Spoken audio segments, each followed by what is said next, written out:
And we're back. Vinod, can you hear me okay? You're on the stage now. Hello, Vinod. Good to see you. Hey.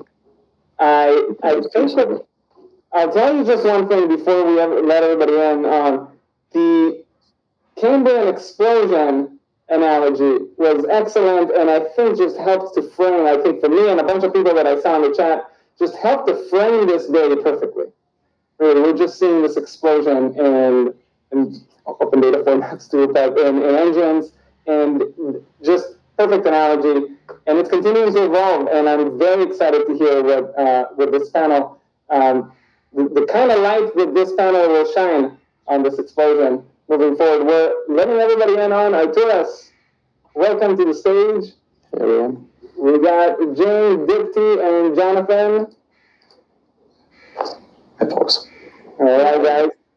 Take it away. I'll be back soon. All right, perfect. All right, folks. Great to see everybody again. And welcome to this panel. I think this is going to be just a very casual deep dive into the world of open data. So, thanks for taking time. So I'll quickly kick off a quick intro about me. Vinod Chandra, founder CEO at One House. Also, primarily wake up and think about open data, work on something around open data for a while now.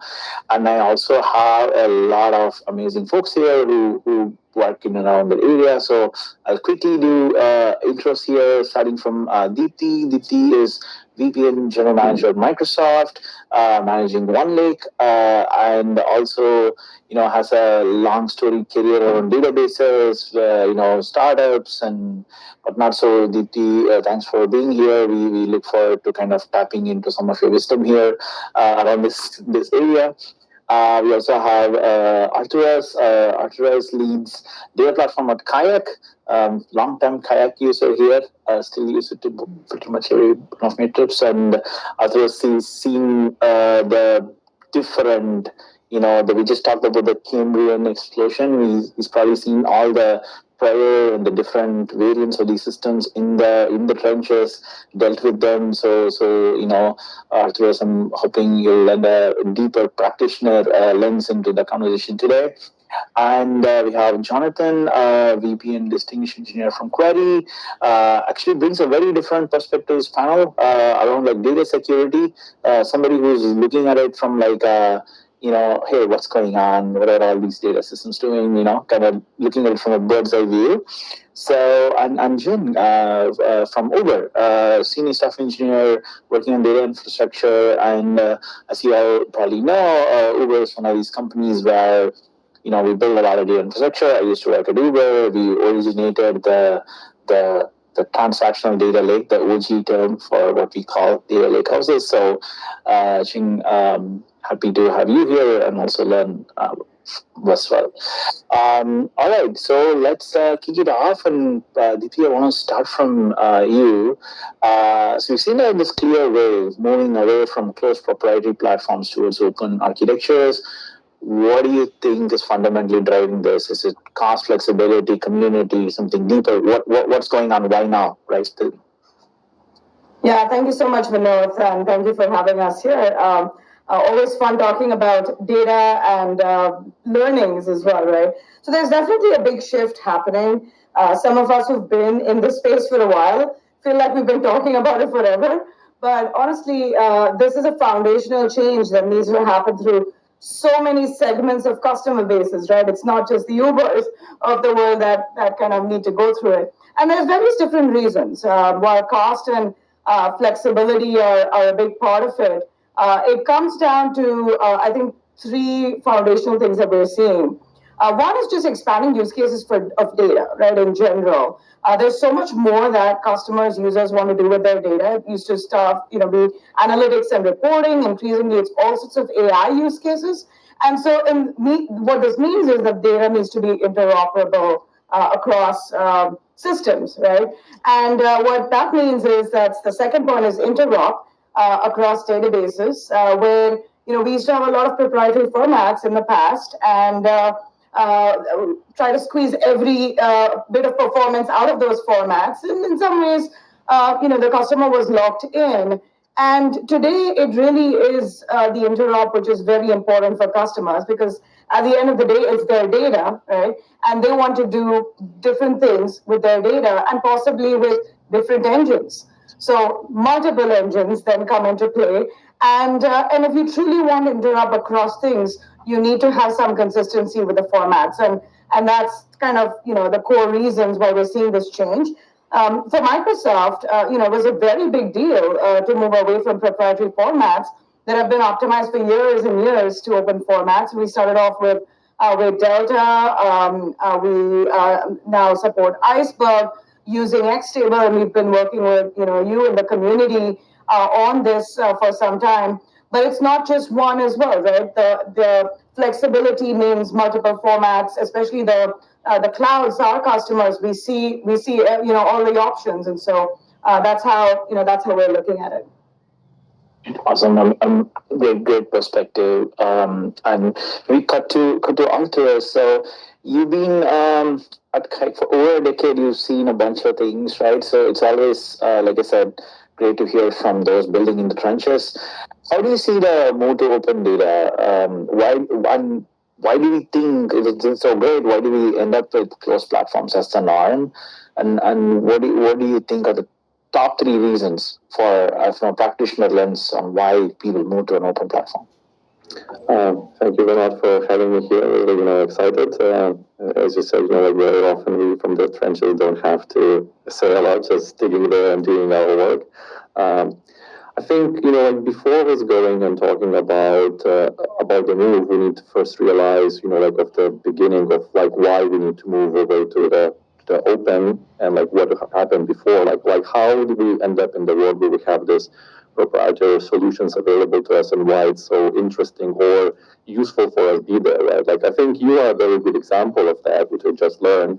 You worked as an Uber, you found a solution to the problem, and you said like, well, solve this problem, we might solve this problem for other users. And when you are a company which specializes in some activity, you not necessarily want to solve all the problems, right? So then you would buy just solution which is given out there off the shelf, and that's great because like your return on investments of developing a tool, you would rather like rely on the team who doing those things. Now the interesting thing that happens is that if you are shaping entire architecture around a single vendor, you basically start thinking as a vendor, and it might be that your business not necessarily matches the thinking of the vendor, and you might be in the situation where you need to figure out like what your business actually needs. So you need to have this balance. As always, everywhere there is a balance between like what is useful to buy, what is useful to make yourself. I think the balance is somewhere of the merge. And if like you would ask me of sort of like when you do consider you need to move to some, some open source solutions or like open platform solutions, I think you need to look into your business or organization and you need to sort of like figure out, like what is your requirements, of course, what is the cost, and eventually you can think of the things like that, right? Like it's like for us, it was more about how big we are and how much more we can scale with the given solution. And we end up understanding that, and I think this is majority of the companies have the same thing, not all the tools fits all the needs. You sometimes need to have the different tools, and open standards actually allows us to achieve that goal because you're not locking yourself to a single solution. You are able to move to the, like other maybe more optimized solutions for different business needs. Got it. I think that's your point about you start to think like a vendor around this, that hits home. I think I've seen like a lot of companies. I think it's a really good way of framing it. I want to go to Jing, like to you. So if from these two conversations, the theme that is kind of standing out here is open data platforms bring a lot of flexibility and right, that's the theme. So Uber has been like a big champion around like open data lakes and data lake houses and stuff. Can you share more? I was there, but I think we overlapped a little bit. I don't know what how things are today, right? So can you share from your perspective on what an open data platform means to you, first of all, right? What do we mean when we say open data platform? How would you define it? And also maybe share a little bit about how Uber is building and operating their massive platform, the different, how do you use multiple engines? That's the aspect that I found very intriguing at Uber as well as at LinkedIn before that. And I would love for you to share more of that with our audience here. Sure, thanks, Vinas, and super happy to be here. So, in my view, the open data platform is a multi-layer architecture. So, in the middle, we have the transaction management, and we are leveraging the different, open table format. We talk about Iceberg, Hoodie, and the data lake. Underneath, there's also a physical data layer, which is using open data format like Parquet. And those data are queried, read and read by different engines. Now we talk about the open, engines, query engine. At Uber, we have Spark, we have Presto, we also have actually stream solution for using Flink. So on top of that, we actually has a lot of applications. I'll take data injection at Uber, where is one application is built on dual engines. So it ingests data from Spark, using Spark, and also inject data using Flink, and offering different level of latency SLA based on the business requirements. So beyond that, we actually also have a large number of type of services, which are doing maintenance operations such as deleting all the vulnerable data. Also, we have those type of service managing compliance, legal operations such as encryption and account deletion. Plus, it's also for cost efficiency, like pruning old and unused columns. And then to manage actually those table service is also a big task, right? It's a large number of table service, which at Uber we are building actual system to be able to run those table service as part of the open data platform. So beyond that, I talk about the application layer. There's also a growing trend at Uber, especially in the AI space. I think that's pretty common, like right now in the whole world. And all of those applications are being built on top of the open data platform at Uber. Got it. Awesome. So if you could share, do you guys use any close proprietary engines at all, or is it all your main engines are all open source engines on open formats? Yes. So open data format, we are using actually Apache Hoodie, and for the open query engines, we have Presto, Spark, and Flink, and all of those are open source, and Uber is a big contributor to that. All right, amazing. All right, Jonathan, you, like I mentioned before, you have like a very interesting vantage point here. You work in data security. You have to deal with all these different systems in one way or the other. How do you see this whole data lakehouse movement, if you will? Is this the de facto starting point now? Do you think we achieved that level? Does it just like start and end with open table formats, the Delta, Hoodie, Iceberg, or there is more challenges to actually making open data lakehouse the norm in the industry? Yeah, I mean, well, first off, thank you, Vinod, for having me on the panel, and for the conference for letting a security engineer talk on the open table format panel. But yeah, we sort of cross a lot of open formats as well as closed, right? Your BigQueries, your Redshifts, and whatnot of the world. Coming from like the security perspective, I feel like my industry usually lags behind a couple of years, right? I mean, Hoodie, Iceberg have been around for almost half a decade, a little bit more, and now you're starting to hear security practitioners talk about it a little bit more, but not too much. But I hope it'll be de facto, if not de jure, as far as what you go with. And a lot of the impetus is around cost sensitivity, access, and just interoperability, right? I mean, I think that's why my peers on like the real data side of the house use the open table formats. But even still today, folks are using SIMs like Splunks, Logarithms, New Relics, Datadogs, and whatnot. And I'm sure everybody listening, everybody on the panel has probably seen one or two of those before. To force you to put all your logs and all your telemetry into. But now, openness being kind of the mood, I suppose you would call it. It will be that way. soon. Right? We have a joke in the security industry, the SIM is dead, long live the SIM. And I think, the transactional data lake, open table formats are the closest we're actually going to get to killing those, right? We have folks from, on the cloud side who want to return to on-prem. So they're using things like Ceph and MinIO to build their own data lakes, S3 compatible storage on-prem, or you have folks who want to use S3, GCS, AELS v2 over on the Azure side, right? It definitely starts with Iceberg, Hoodie, and Delta. Obviously, they all have kind of different differences, right, and other strengths and weaknesses. If I was building like an alert data lake, so to speak, where I needed to actually keep track of like the canonical GUID coming from an EDR or some other security system, I might go with Hoodie. But if I'm just writing in a ton of raw UR data, I might go with Iceberg. And if I was just trying it out for the first time and I don't like catalogs, which you should use a catalog, and I was always listening somewhere, so I'm not going to say don't use a catalog, maybe you'll go with Delta. But beyond that, obviously, you have to kind of like work backwards from your use cases. I think the hardest part of it is not necessarily writing the data, even though there isn't a ton of great support for all the engines from all the places outside of kind of like the incumbent players, Flink, Spark, and so on. But figuring out actually how to move all that data, a security company could easily have petabyte scale daily from one source system, right? Pretty soon we'll have companies that are at exabyte scale kind of operating that way. So the pressure is only going to mount. But then also it's from the security requirements, right? You have regulatory side of the house where you have, different privacy regimes that manage things like right to be forgotten, the ability to go and scrub records. Maybe you'll have EPHI or some other PI as defined by GDPR or, HIPAA, high tech, high trust, right? That you need to remove.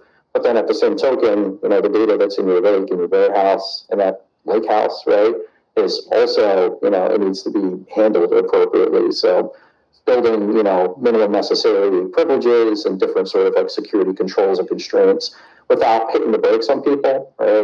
The guardrails up, you don't want to necessarily hit the brakes, but it's an exciting time for sure in the industry. And it's not that the closed formats will really go away anytime soon. I mean, we're kind of forcing them, right? Like all of them now have Iceberg support, which is pretty funny. I think the last thing is just, more interoperability, right? Like I said, when we all introduced ourselves to each other before the panel today, we need a clear winner, I think, to really help set the pace, so that I'll keep my opinion to myself as what the winner should be. Fair enough. So I think just to touch on that, right, I think there was a earlier talk, BigQuery talk, where I asked the same question, which is, hey, what is the majority right now? Is it closed or open? I think obviously I have like technical opinions on the thing aside. I think it'll be good for the industry overall to flip to an open format as a default, right? So I'm also waiting for the day where warehouses. It's still not the default, right? The closed formats are the default if you use for any managed service. I think we first have to cross that bridge. I think we spend a lot of time around the unification of the table formats, and in some sense, we've done a lot of work around that. We've kind of managed to actually make progress on that, as opposed to, but the real elephant in the room is the closed format versus open format. That's something that remains to be seen. And I'm really hoping that the coming years, open becomes the default across warehouses everywhere, and then we actually start to see that. It don't truly happen until like it's the open is the default, right? Anyways, cutting through that, DT, like you've been a huge proponent of the disaggregated data stack. I don't know what the latest cool term for that is. I think that's what we used to call it like a couple of years ago. So now even in this conversation, we talked about open formats, closed formats. We now talked about open compute engines, closed compute engines. There's also a lot of work around like open catalog, closed catalog. If you look at it, there is the stack is getting disaggregated. You have open, closed flavor for each, right? So in this model, how should companies be thinking about build versus buy, and where are open versus closed? What do you think are the factors that you would encourage people to closely consider to make those decisions? Yeah, and I think, this is tied to your previous comment about open, closed, and so on, right? Disaggregated stack overall, I think everyone agrees that that's a non-regrettable move, right? You have to be moving to a disaggregated stack. The question is open or closed, right? Off the shelf or truly open source. There are options. But from a scale perspective, from especially with we could have said, like everyone is, the stack was built for AI, right? Actually, it originated before AI, right? But it turns out it's very good stack for AI as well. And so as we think about it, it's a non-regrettable move to have a disaggregated stack. You've got to have that. Then on top of that, the question becomes open formats or closed formats. I think we're very much moving towards open formats. There's the last few people, I would argue that, if a cloud company like us can move to open formats, I think everyone can move to open formats. It was a big, big deal. It's hard, right? Open heart surgery with the query engine to be able to support it, but it's possible. And I really hope that we, move towards that. Then it comes to open source versus off the shelf, right? And that's where you have to assess what your company does, what the talent is, right? What your custom stack looks like. If you're in an open stack, you probably are, continue to going to be open, maybe pick Apache or Linux Foundation projects and so on. But if you're a smaller company that's starting off, you may not have the talent, right? That's needed to build truly open source stack, and that's where SaaS experiences really simplify, right? API first and SaaSified products that are super easy to use and that consolidate many different pieces and still keep them disaggregated so you get that flexibility. It's going to be really important. And so, yes, there's a lot of different, considerations. I would say talent, cost. So nothing is free. Even if you pick open source, there's no free lunch. And so it will be in cost of talent. But I think it's about assessing that, figuring out what your strengths are as an organization, and then picking the right path towards it. With OneLake, what we're trying to do is go to multiple engines, right? So we can support many different flavors for table formats as well as engines, and so you can mix and match. So the mix and match option will continue. I think it will evolve, and so end up being a bit of a hybrid is the way I see it. Got it. Got it. So one quick follow up on the complexity part of it. The common criticism that let's say, I'm a huge proponent of the disaggregated stack as well, is that it's so many vendors, right? Suddenly, like something that took us like one vendor, is now taking like 4 or 5 vendors. Sure, I have the flexibility, but like, how do you think about that? Yeah, so if you piece it together, then yes, there is complexity from piecing it together. A lot of platforms will have a disaggregated stack within their platform, and so you might go with some options that the platform provides, but use an open source engine, for example, right? You can run DuckDB on OneLake, for example. So that's where that combination might come in with open formats, open engines, open source. New models will come up, new engines will come up, and you don't want to get locked into that. And that's where the open formats and table formats is really foundational. Because up the stack, you can change and mix and match. But if you don't have that foundation that's open, your interop is going to be really hard. Got it. Awesome. Arthur's coming back to you, right? Around like another. So many teams that I see, like they take on a data lake project to say, "Hey, I'm going to save cost on my warehouse," right? And more recently, let's do an ISO project to save cost on a warehouse, right? So how do you think an open data architecture actually save cost on your with compared to your warehouse? Like where do these cost savings come from? And and there's complexity in building your own open source, kind of stack, right? So do the cost and complexity of building an alternative cancel the gains that you get. So what teams should and shouldn't be building open data, like, in your mind? Yeah, that's a very great question, Vinod. Before I answer that, I would just like to say that I completely agree with what Dipti has to say about, all the, like the stuff that's the reality. And having the open storage format or open like table format, that's the raw point, because this is where your data is, and just like the flexibility of going, like 100% agree. Anyway, so I think for myself, I still trying to figure out lakehouse value? What value does it propose?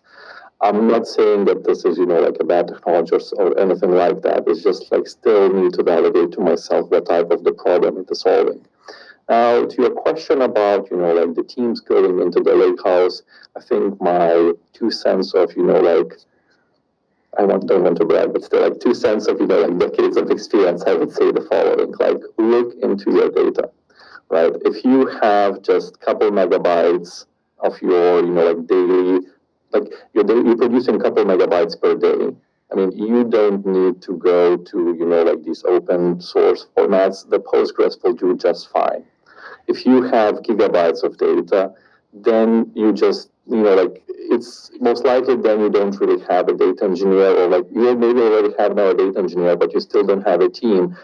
It's expensive. I completely agree again with what you just said. Like the talent is expensive, and just even starting on this project will be, painful. So if you just have like 1 gigabyte of data per day, which you produce, just go with any of the vendor providers. I mean, they will take care of you, and you will have an easy go. If you're going into the situation where you say like, look, okay, I have a staging data, I want to add like a logic layer on top of it. Now we're talking that you need to have a data, a data lake. If you want to do if you want to support the asset on top of that, then this is where the lakehouse comes into play.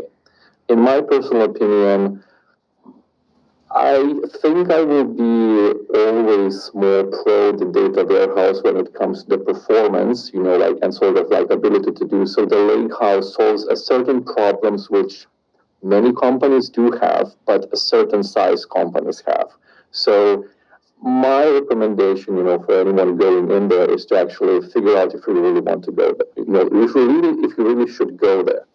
Now, let's say you really need to go there, right? So then the conversation is different. And I think, like open source format, and again, I will just repeat the same as Diptyque says, it actually helps you a lot because first of all, you figure out your storage. You now can choose from vast variety of the, like the compute engines to work on top. You can switch, match, like even some of the data warehouses, that's become a tradition that they expose you with the iceberg format, like via the external table interface or, like the Parquet in the past. And industry just goes there because everyone understands that even today, if you look at the new product which is created, it will always have the S3 support as the storage and an iceberg or Parquet reader to basically continue reading that. So this will eventually, like cost you money, but if and only if you truly need to go there, and that's what is the important thing you need to answer to yourself. All right, awesome. So I think we are running very tight on the clock. So very quickly, just to close it out, starting from Jane, maybe go around and talk about anything that you're personally excited about in this open data space, just stuff that you're looking forward to. Maybe do you want to go first? We have, I think, a minute. Yeah, sure. I think looking forward, people has already talked about interoperability between different table formats, right? This has been going on. Have an X table, which is a transferable format, and it really makes it work easy. You don't need clients or customers do not even worry about which format you use. You just actually leverage the benefits. This is actually exactly what we want to enable, right? Just adopt all different kind of open table format and leverage the strengths from the underlying technologies. And apart from that, there's another thing which actually we are partnering with Data Straddle is to enhance the open data catalog, Gravitino, and building all the different data agents at Uber. And this open data log becomes the foundation, like core concepts and the foundation to, like an information hub, which we can have those agents talk to each other and then be smart about the information and give the business another push. Awesome. Jonathan, do you have? Yeah, multi-engine rights for sure, and next-gen tools. I love Spark. I hate managing Spark. I hate jars. It'd be great, to see more Rust-based SDKs come out that I don't have to use 20 other tools just to write an iceberg table. Let me do it.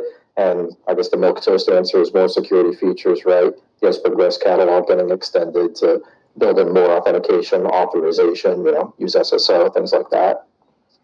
Right, quickly, maybe we I don't think really on the clock, like very quickly, like the Arthurus, what are you looking forward to? Yeah, I mean, honestly, I think it's a miracle that we've come down to 3 formats across the industry. Now let's get to another miracle and maybe come up with a catalog or something that's more standardized across. Otherwise, it becomes hard for everyone. And so make it part of your next Christmas or holiday wish. I think AI use cases on top of open lakes and open data are going to be phenomenal. So that's what I'm looking to personally. And I personally, just to quick, I love S3 as a storage, but come on, it's already 20 years in the business, so maybe we can come up with something better. I mean, that's what I would look for. Oh, that's a big topic. We should chat. All right. Thanks everyone for being here. This was awesome. It was such a great chat. We would go on and on, but thank you for being here. Thanks so much. Thank you. And I think the chat demands that we find a way to keep going on. This was fascinating, so much talent, so much wisdom in a single panel. Thank you, everybody, for joining. Without further ado, I want to make sure that we do let you all off to the other stage, because in the other stage, we're doing the final quiz and the giveaway. I want to make sure that you're all tuning in for that. So go to the other stage. I'll see you here.